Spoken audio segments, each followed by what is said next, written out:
Hey crafty people, welcome back to my channel, and in case you're new here, I'm Sarah, also known as Craft Nerd because I'm a nerd who loves to craft. I do paper crafting, card making, junk journaling, and mixed media art. Let's get crafting! Welcome to my channel.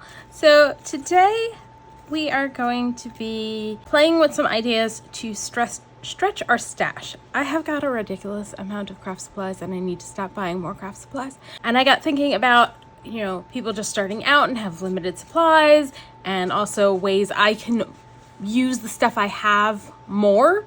So if you saw the thumbnail, I believe it's going to be today's video is one die, 10 different looks. So I'm going to give you 10 different ways you can utilize one particular die. I am going to be at the Castleberry Night of Mystic Arts in the beginning of October. I've got to get the specific date. And so I need to start making some spooky, ooky, Halloweeny, Mystic Arts themed stuff. So I am going with this Tim Holtz die, and this is one he re-released this year, but I had previously purchased it. So this was die already in my stash, and I'm going to show you 10 different looks using this single die. I also did cut the cat out as well. I was die cutting. I figured I might as well cut out extras.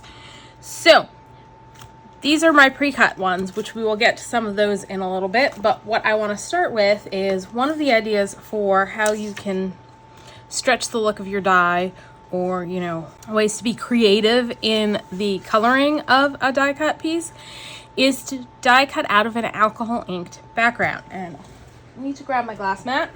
So sorry for the glare, but it's glass. I need light to see. It's, I think, mostly covering the glare now. And this is a piece of Yupo.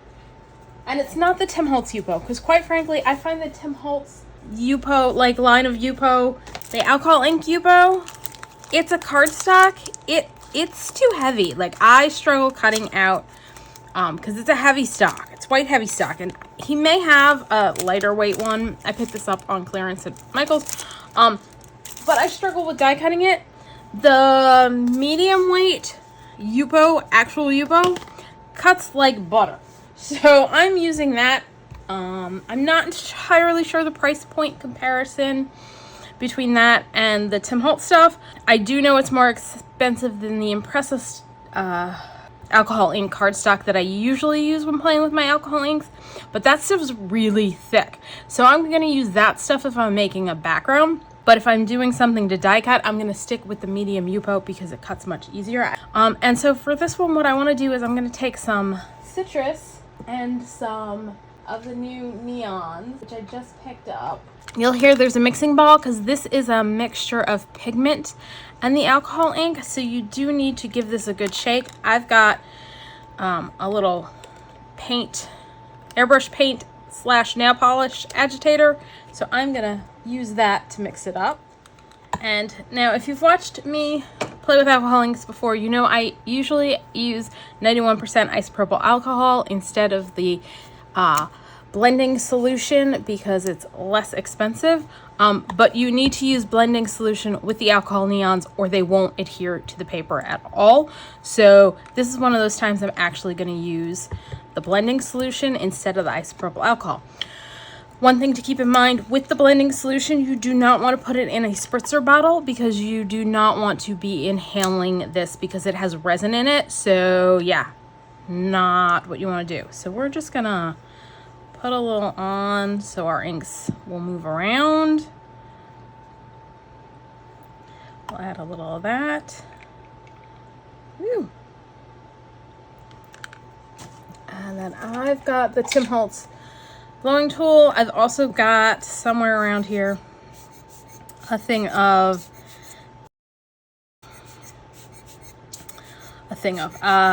nail polish airbrush, and that works really good for moving it around too, especially if you have problems with your wrist and your hand. I highly recommend getting an inexpensive nail polish airbrush. And this color is Radioactive. The yellow, which is Fluorescent. Give that a good mix. Make sure we add blending solution.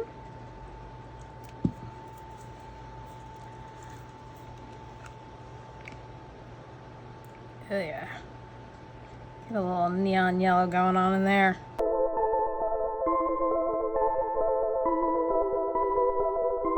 And I'm trying to get a pretty good coverage on this because I'm going to be die cutting our witch out of it. So if I don't have too many blank spots, I don't have to worry about not getting her fully cut out from our neon background.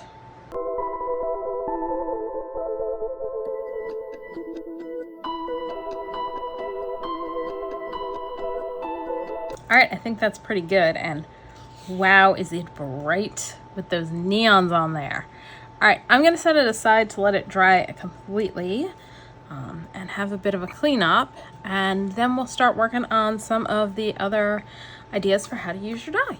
Okay, so this makes idea 11 that I had while I was cleaning up the alcohol ink. This was a paper towel I was using to clean up some other alcohol inking I was doing. And so I don't throw out my inky paper towels because you can glue them onto a piece of paper and use them. All right, I'm gonna cut this bit off so I don't end up trying to glue where there isn't any paper.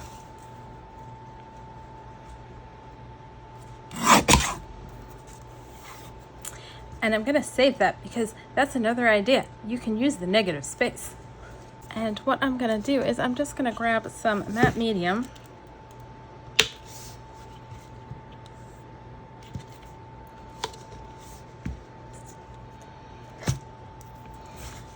and a spatula.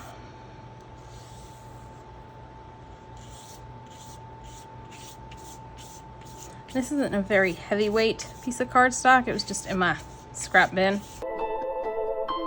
Now, I usually do it on white cardstock, so we'll see what results we get using a black cardstock. Woo! That's a little bit more than I wanted, but that's okay because we got to do a top layer. And I did separate, this was a 2-ply paper towel, so I separated the 2 plies because it just makes it way easier if you're trying to glue down through the 2 layers. It does not adhere as well. I've got kind of a white spot that I may want to like rip off a piece and just glue it down so I don't have quite as much white. Grab like this piece over here, which has more color on it, and add it in the middle. And you'll notice we're getting lots of really cool texture.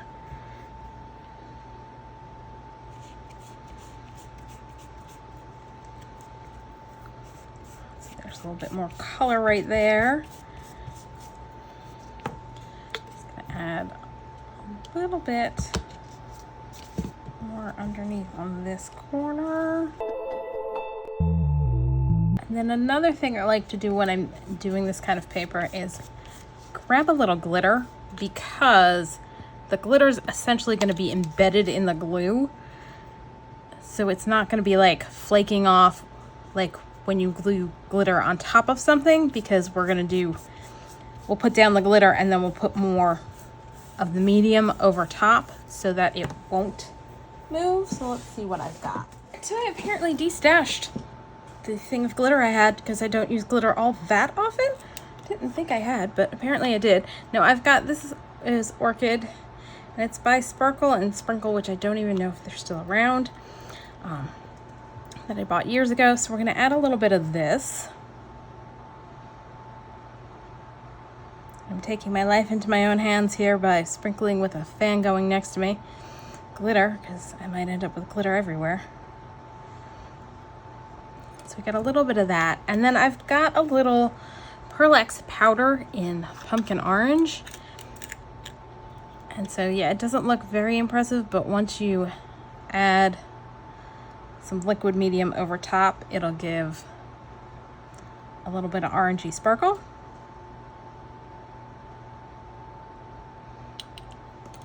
So what we're gonna do now is just add more of my matte medium over top.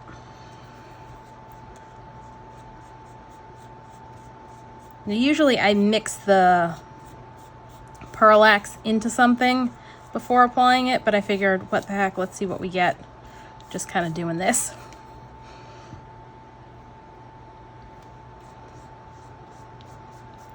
And I'm not mad at it. It's kind of like random and splotchy, but that's all right because it goes with the rest of the background like that.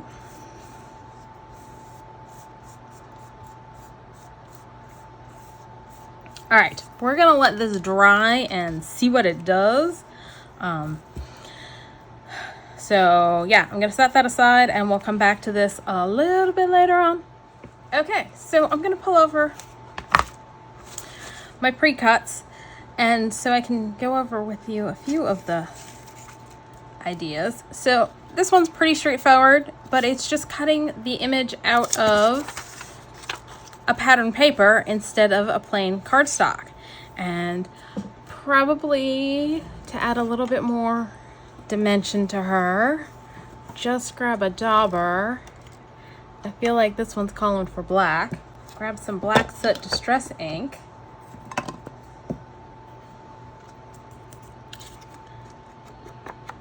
And go around the edges. And I'm doing it so that I get a little bit onto the piece as well, not just the edges. And this is from like the Tim Holtz Halloween backdrop papers, I think, from like 2023. I don't know if it's still out there and available, but use whatever pattern paper you have that you like. Be very careful. That broom is very delicate because it's very skinny. So there you go. That's one idea, completely done. Use her like that, good to go. Next idea is I'm gonna grab one die cut out of black, and then I have die cut it out of some colored cardstock, including a yellow for the broom, and we're essentially gonna paper piece our witchy poo together. So that needs inking because that just looks a little sad like that. So let me grab a scrap piece of paper over that we can do inking on since this has got little bits.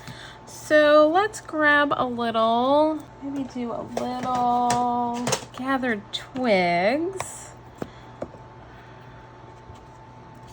Just kind of brush a little of that on to dirty up our yellow. And then go around the edges. So it just gives it a little bit more personality than just the straight up cardstock. I seldom use straight colored cardstock with my die cuts. Like if I use it, I tend to tweak it by adding a little ink to it. Let's do that. And then bring her over and grab some tweezers and glue this on.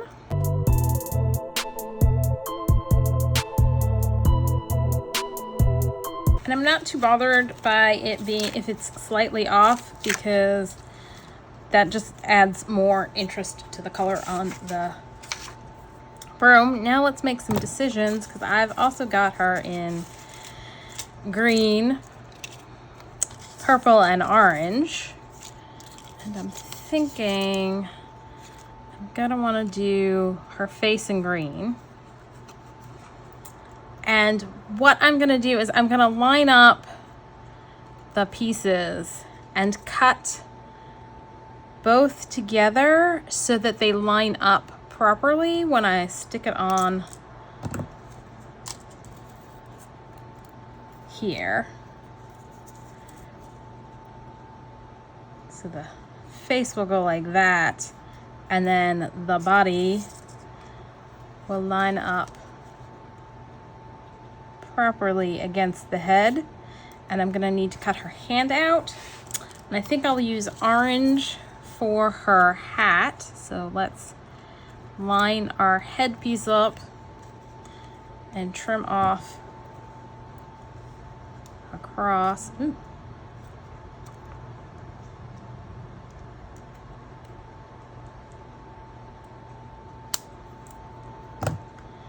because I don't want to have a ton of layers. So I got an orange hat, and that definitely needs some inking. A green face. Let's get our hand. So line up our purple. All right, so I'm gonna grab some Twisted Citron to add a little bit more pizzazz to our head and our hand. I'm just gonna use this green, which has, I think, a little shabby shutters on it. It's subtle, but it definitely is, like, you can see a difference between the inked and the uninked part. And I'm gonna come in and hit the edges a little harder. Not the top and the neck area, because I don't necessarily want to exaggerate those, but I do want a little bit more exaggeration on her nose. And we can glue the hand down. And the reason I picked black is so that if anything doesn't line up right, we're not gonna have white showing, we'll have the black showing, which will serve as a nice outline.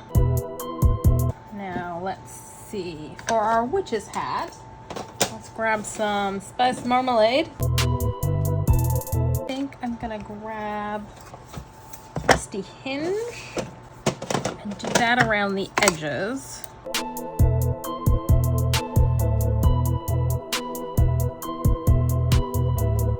Now I am going to, there's part of me that's like, I want to do orange stockings, even though that's a bit extra, but we're gonna do it. Gonna line up our witch again. I am just gonna leave the shoes black. Let's ink the teeny tiny piece of stocking.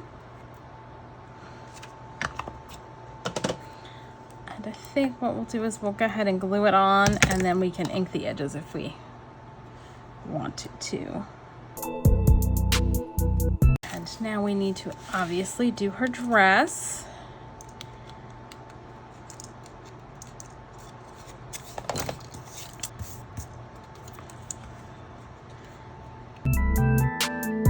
And I'm just inking the edges with Villainous Potion.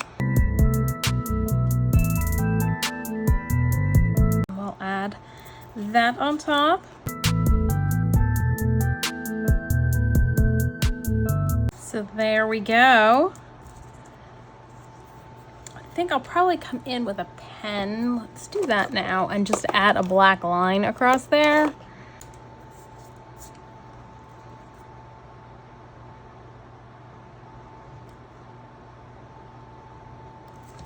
You, of course, could add a face to her. This is just a very basic adding of color by using, by die cutting her out multiple times. And I'm gonna save these extra pieces because I think I can get 2 more witches out of the leftover bits and bobs, and each one will be slightly different. So I may put those together off camera and show you what that looks like. So let's move her out of the way.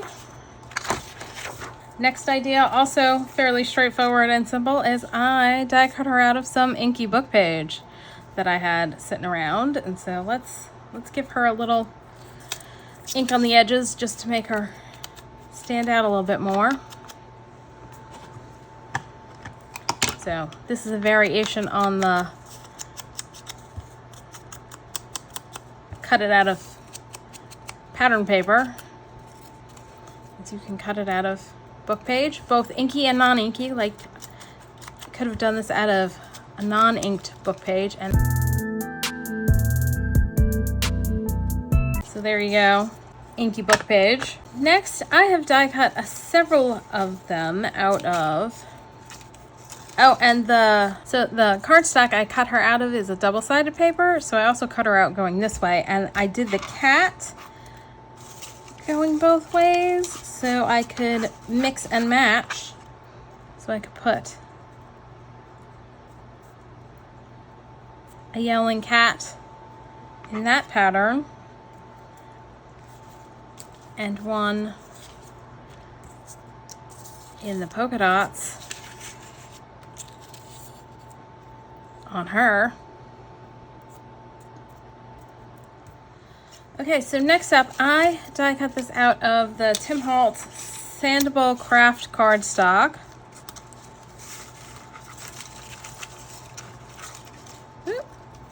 And I cut it out of 3 different papers. So I've got black, purple, and a gray. And we're just gonna come in and sand that. And I've got the little sanding disc, but you don't need these. You can use an emery board or your own sandpaper. You can cut your own sandpaper out and put it onto the little round discs. But when you sand this, you reveal the craft underneath because the color is just painted on essentially. And so you can remove as much or as little as you'd like.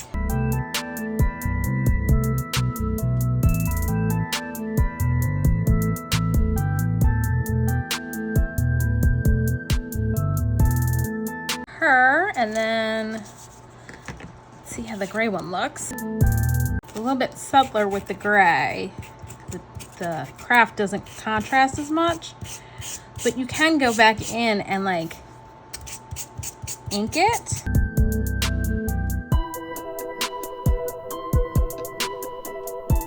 So there's the gray, and let's do the purple. You notice on like all of the shoes, they get those little polka dots. That's because the die has these little release holes, and so the papers gets a little indented or embossed kind of in those spots. So that's why you keep seeing polka dots pop up on her shoes. So there we go. There's our sanded ones. And this one, I feel like I want to do some inking. Just to maybe, because the distinction between the two is barely noticeable. I've got some Villainous Potion. I think I'm going to go with that.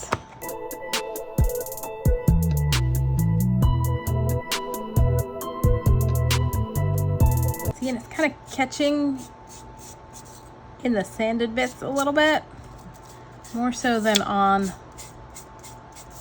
the unsanded parts of this paper. So there we go. You've got die cut it from sandable cardstock and then sand away. And if you don't have the Tim Holtz coated craft cardstock, any cardstock that isn't a solid core, like this black cardstock is a solid core. It means the color goes all the way through the paper. But if you pick a paper that it doesn't go all the way through, which I don't have any handy, then if you sand whatever's underneath, usually white, like the non-solid core is usually like white core, you'll end up seeing that through, and then you can just ink it. But that is an option if you don't have the Tim Holtz sandable. I also have some other sandable cardstock that's really old that I've had forever, where it's like the neutrals on top and the colors underneath. I will try and drag that out and cut one and show you that, but I'm not going to do that now. But I do need to clean up the dusty mess that's here on my table now, so I'll be back. So here's what our paper towel on black cardstock looks like. I just wanted to show you before I go and die cut out the witch. Alright, so I die cut her out, and I did have a little bit of a struggle, and I tried running it through again after I started taking it out, and I think it shifted a little and we lost her bow tie, but or the little tie under her neck, but I think that came out really cool looking. And I went ahead and did the alcohol ink one that we did on camera, and I like how she came out. And I had another alcohol ink background that I did in purples, so there's that. Okay, so I have issues with uploading videos that are too long, so as a result I have decided to cut this video into 2 parts. So this is the end of part 1, and I'm going to upload both of them at the same time, so you'll be able to see both part 1 and part 2 without having to wait. But we're going to stop there with part 1, And then in part 2, I'll do the rest of the ideas. So in part 2, we'll do ideas 7 through 13, because I came up with a total of 13 ideas for creating different looks with your dies. So that's all for this video. If you enjoyed the video, please do all the things that lets YouTube know you enjoyed the video. Like, subscribe, hit the notification bell, leave me a comment down below. Thanks for joining me, and happy crafting.